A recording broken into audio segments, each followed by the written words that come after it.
Hi, welcome to Quid Pros Quo. I'm Rin, And I'm Zach. and today we are talking about building an author platform, specifically before you have anything to actually sell or when you don't have much to sell. Zach, what's an author platform? I'd like to define an author platform as all of the connections between you and your readers combined with the tools that you use to initiate and maintain those connections. So it's like a network, but it's not as much a relationship in between peers as it is between a producer and their customers. I really like how you mention both the connections and the technology because I think we also forget the connections and relationship part is part of our platform. Like it can feel so Yeah, much like just shouting into the void. But there are other people on the other side of that screen. yeah. And it's difficult because many of those social emotional things are not super easily measured. So you can lose track of them, but they are even more important than the things that you can measure when it comes to your author platform. Yeah. So we're going to talk about the how and the why of building an author platform, which has kind of been a theme for the last couple of episodes with how and why. And we're going to be talking specifically about newsletters and Patreon pages, since we already talked about social media back in episode 66. So first, newsletters, you need direct contact with your readers. Like this is like the tagline for an author newsletter. Like you have to have direct contact with your readers. Yeah, a lot of people will. I think it's really easy to think that social media is enough for this, but social media has changed. I was watching a YouTube video a week or two back from Jack Conte. He's the guy behind Patreon, and he talked about how over the past few years, the role of the follow inside of social media has really diminished. It used to be that if you found an account on Instagram or a channel on YouTube and you clicked follow, you would see their stuff. But now you're only going to see those things if the algorithm thinks they are engaging enough to keep you on the platform. Yeah, which is super frustrating. And also, even if you are engaging, if the platform goes down, then you're screwed. Yeah. I think everything Do you going on remember with when TikTok. Instagram went down a couple years ago for like a couple hours one morning and everyone panicked? Oh, You might have been I on your think 2 year sojourn. I might have been on my 2 year sojourn. Yeah. I just remember it was sometime in my university career that like Instagram went down and I was like, I had notifications from Instagram before it went down and then it went down and no one could access Instagram. Like their servers were just totally out. And everyone Yeah, was like, that's a what do we do with all our followers who can no longer reach us because we don't have any communication with them outside of Instagram? exactly. And I mean, that's a great example with Instagram. Everything going on with TikTok and Twitter, or X, if I absolutely must call it that, are really good examples. Because, like with TikTok, is it still going to be a thing in the US in the next couple of years? We don't really know. It's kind of up to politicians to decide. And that's really scary because if you have spent all of this time building up your platform with all of these people who know you on TikTok, you're not going to be able to communicate with them if the powers that be decide to pull TikTok from all of the app stores. Kind of the same Yeah. thing with Twitter, but subtly different because with Twitter, people built these platforms and then everybody left the service after Musk bought it. Mm-hmm. Yeah. Um, so an email list is kind of like insurance for when other platforms don't work out. Like this gives you again direct contact with your readers, which I think And you sets own us it. and you own it. And you can find free. We'll talk in a second about the newsletter platforms that like we use because like a lot of platforms are free up to a certain point. Yep. Like MailChimp is free up to like your first like 1,000 subscribers or something like that, or 5,000 Something or like something that. like that. Yep. Substack I think is free all the way down, but I'm not totally sure about that. If it's hidden, it is hidden. If there's a hidden cost, it is hidden. Um. So, but anyways, when other platforms don't work out, let's talk about Patreon. Zach, do you want to take this? Yes. Let me start by defining what Patreon is. It's a website where people can subscribe to a creator in order to support them in their creative work, usually so that they can get access to exclusive or early content, or behind the scenes stuff. For writers, the reason why you might want a Patreon is really simple. You need money to publish. So if publishing is part of your why, you should consider building a Patreon. Um, There are lots of things that you can do to lower the amount of money that it takes to publish, but all publishing requires some money unless you have a lot more time and talent than most people. Because you are going to need money to do the typesetting. You're going to need money to do the cover. You're going to need there are all of these things that go into publishing that you're going to have to pay for unless you just happen to be like the most talented person on the planet. You know, I've heard some indie authors spending in between $1,000 and $3,000 on publishing just one book, and that's a really steep expense for most people, especially if you don't know if you're going to make it back. And the fact of the matter is, most books would not make that back. Yeah, because most books only sell somewhere between like 2 and 100 copies in their lifetime. Like most, and that's not even just self-published books. Like self-published books make up a large percentage of that, but also tons of trad published books don't sell anything. Patreon can offset that. Yes, it can. For me personally, I was able to pay for my covers, my editing, and my first round of advertising all through Patreon. So that was about $500. And that left me money to be able to do things like go to farmers markets and print copies of my books to sell at the farmers market and actually do this other cool stuff that I wouldn't have been able to do if I had to spend all of the money on the editing and the cover and the advertising. That's super cool. Like, wow. Yeah, I'm really grateful for my patrons, and they really made publishing possible for me. The other way you can build a Patreon, why you want a Patreon page, is it helps build your community further.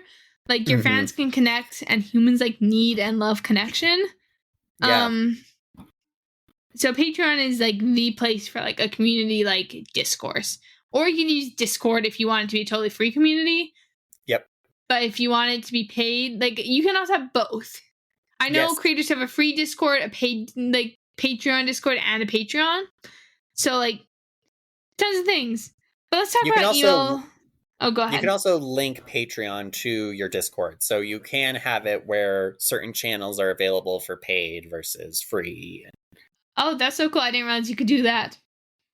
That's sick. Yeah, there's lots of stuff you can do on the back end of Patreon. Yeah, lots of fun integrations. Yeah. Yeah, very cool. Let's talk about email platforms real quick. I use Substack, like I mentioned earlier, and no shade to MailChimp, but Substack is the best. I tried MailChimp and it was so much harder to use than Substack. I believe it. MailChimp is I hate MailChimp. I'm sorry, we're not getting a sponsorship deal from them now. I don't even think we were going to, but if we were, we're not anymore because I am anti-MailChimp. It is true that it is it's actually a lot more clunky. Yeah. I it has will not had an upgrade since 2008. Mm-hmm. Yeah, I don't like it. But anyway, Substack, it's free. You can have multiple newsletter feeds, and you can host your podcast. That's where we host Quid Pros Quo. That's our home RSS feed. And it has a really great community, in the app. Yeah, it's kind of harder to access. You can go to the Substack website and it's fine.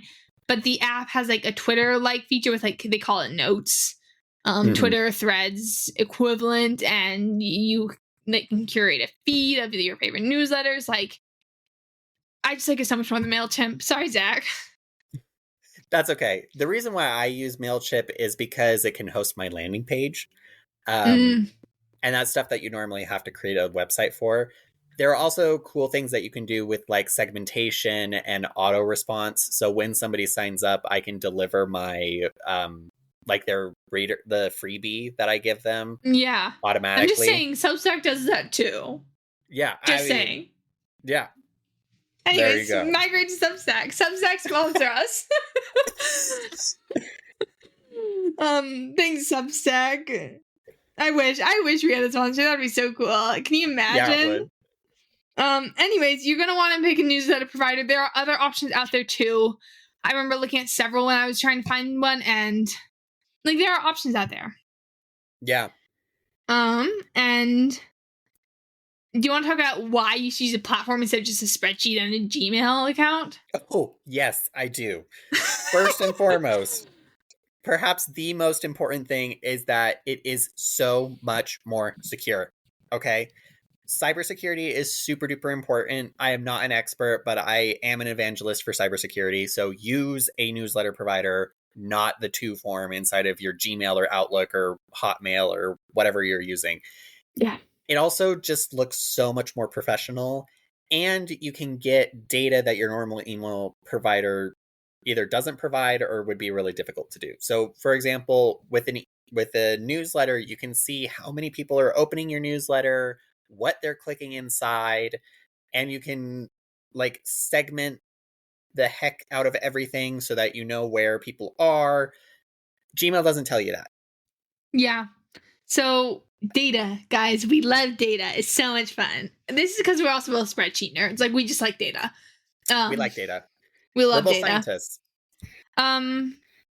So now that we've talked about the why and some of the technology, let's talk about how you actually build these before you have anything to sell to people. Because I think the biggest takeaway from this episode is going to be talk about your work and tell people you're a writer. Because if no one knows, then no one's going to be able to support you, and no one will sign up for your newsletter or your Patreon or your Discord or your anything. Yeah. Action follows information. So make sure people know. Yeah. So tell your friends and coworkers that you're a writer, and then if they're interested, invite them to sign up for your newsletter. And I will be the first to admit, I'm not good at doing this. I'm so bad at asking people to take action when I, like, do it. But Zach, talk about, like, why the invitation is so important. Yeah, it does not have to be fancy. It's just to get people over that initial hump of laziness, because, you know, humans are also lazy and we like to procrastinate things. You just want to get them over that hump in order to sign up, and then they can just sit and they don't need to do anything. You can literally just say, do you want to sign up for my newsletter? That's it. That's all. Like, I got 5 or 6 of my coworkers to sign up for my newsletter just by doing that. By, like, very simple ask. That's pretty good. Not gonna lie, I get most of mine on dates. They're like, oh, so what do you do? I'm like, well, I'm a writer and I have my newsletter. And like, oh, can I, or like, they're like, oh, are you like really a writer? And like, first they don't believe me. First of all, they're like, so like, have you published anything? Well, I'm like, yes, actually.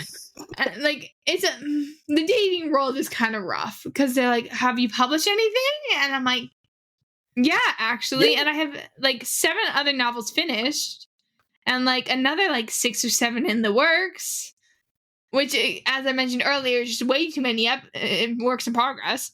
But then I show them my website and like, oh, this is so professional. I'm like, thanks, I do it myself. And then at the bottom of my website is to sign up for like my email newsletter, and like, oh yeah, I'll sign up for that, and they just think it's cute and fun and cool. Yeah. Anyway, so you need a call to action. That brings a whole new meaning to flirt to convert. That's so cursed. Please never say that again. I hate that. I have people on my newsletter list who I went on one date with, and then I don't even know if they opened the newsletter because I don't look that closely at my statistics. But like, they're on there. They're adding to my subscriber count. Cool. Anyways, another way besides going on dates and flirting to converting, flirting to convert. I hate that. Is to include a sign up link in your bios on social media. But you will have to direct people to that link because most people aren't just going to click on the link just because. Yeah. There has to be some kind of call to action to get you there.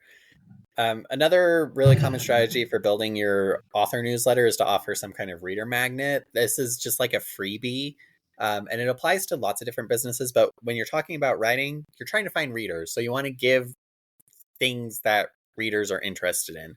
So this might be something like a free short story or a novella. Some people do full novels. I don't understand those people, but you know, whatever. Some indie authors just have novels they don't really want to sell. Like, this is my understanding of it. Like, they just have novels they like aren't like, they're like proud of them, but they don't really want to sell them, or like they can't sell them for some reason. So like, or they just are like prolific writers like Alexander Hamilton. How do you write? Like, you're running out of time. Like, yeah. Anyways, there are those people out there. I'm not one of those people. Yeah, those are some of them that you could offer. You can think outside the box. Like if you wanted to send like a personality quiz where you're sorting them into their Yeah. faction inside of Yeah. the world that you're writing. Whatever. If you do have something to sell and you're just starting out, you can invite people who have bought your book or who are thinking about buying your book. I do this with people at farmers markets who are hesitant to buy my book to sign up. This next part is super important, though. If you have something that you are selling and you are doing it through Amazon, do not put the sign up to your newsletter in your book. Amazon does not like that. Good to know. I didn't know that, but it's also not in my book because I did not have an email list when I published All Hail Lupin of Hearts. So, which was a mistake. I should have had an email list. Learn from my mistakes, guys. Live and learn. Yeah. And what it comes down to is that you just have to make people aware of your newsletter and invite them to sign up. We're going to jump back to Patreon, which I realize we're jumping back and forth and we should have organized this better, but it's okay. So, Zach, we're going to jump back to Patreon. Zach, do you want to talk about how you've had so much success with Patreon and how you built that up? Sure. Here's the thing to understand about Patreon. You need to think a little bit more like somebody who lived prior to the Industrial Revolution. So, little history lesson. In a lot of pre-industrial societies, people who were less well off, they were called clients. And clients would go around and ask wealthy people, patrons, to help them with things like buying wheat so that they had flour to bake bread. That was part of the social milieu. And part of the responsibility of being a wealthy person in these societies was to adopt and take care of clients. If only that were the case today, right? So, patrons would give clients resources with the expectations that the clients would go and tell all their friends what great patrons they had. And that was going to make the patron feel really good about themselves and help them to be a more successful person inside of life. So in order to make Patreon work, you have to think of yourself as the client. You are the person who needs material resources. So the first step is to identify people in your life who fulfill two requirements. One, you need to have a positive personal relationship with them. Do not ask your least favorite uncle. Don't do that. B, they have to have money. Okay? They got to have money because you're going to be asking them for money. Once you've identified those people, the next step is to ask. Okay? And it sounds really scary. Let me tell you how I did it to help it be a little bit less scary and got me the first couple of my first couple of patrons and then a few one-time donations to my writing. I wrote a letter. Okay. People do not like getting junk mail, but they love getting like mail that is meant for them. In this letter, I talked about my running goals and then I walked through how their support would help me to achieve those goals. I then provided a couple of different ways that they could support me, including becoming a patron. That was the one that I pushed, but I made it clear that there were other things that they could do. And if they choose to do nothing, it wouldn't impact our relationship. That's like super important because you don't want to turn a relationship into a transaction. Like that's not how you connect. That's how I built my little Patreon. I posted stuff on there once a month or so. People stuck around for years, guys. Years. And I worked towards publishing The Black Crescent during that time. By the time that I was ready, my patrons had contributed that $500 and that went into publishing and it helped get me off the ground. Yeah, that's awesome. I love that for you.